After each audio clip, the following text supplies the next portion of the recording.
Hello everyone, welcome to mini blog. আজকের দিনটা খুব স্পেশাল। আজ হচ্ছে জামাই ষষ্ঠী, আর আমার জামাই ষষ্ঠীর দিনে দুটো ব্রাইডের কাজ ছিল। ফার্স্টেই বাজার ঘাটে দেখছি চারিদিকে ভিড়ে ভিড়, মাটনের দোকানে তো লম্বা চওড়া লাইন।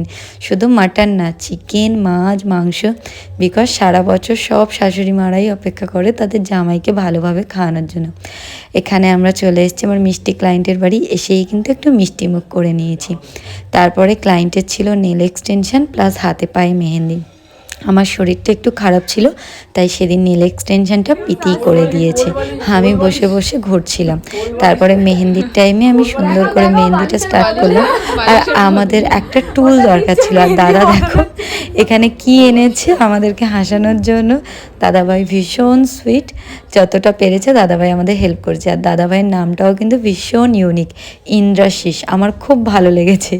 আর এই যে দেখো আমার ঘুমন্ত ব্রাইড, কাজ শুরু করতে না করতেই আমার ব্রাইড কিন্তু ঘুমিয়ে যেহেতু ও বীরভূমে থাকে আর দুদিন আগে ফিরেছে, ওর নাকি প্রচণ্ড কষ্ট হয়েছে, তাই ব্রাইড প্রতি 5 মিনিট অন্তর অন্তর ঘুমিয়ে পড়ছিল। তো পুরো ভিডিওটা যদি আমরা শ্যুট করতাম তো এত বেশি মজা হয়েছে, তোমাদেরকে কি বলবো। দেন আমরা লাঞ্চ করলাম, অ্যান্ড এটাই হচ্ছে পার্ট 1 এর মিনি ব্লগ। কেমন লাগলো অবশ্যই জানি।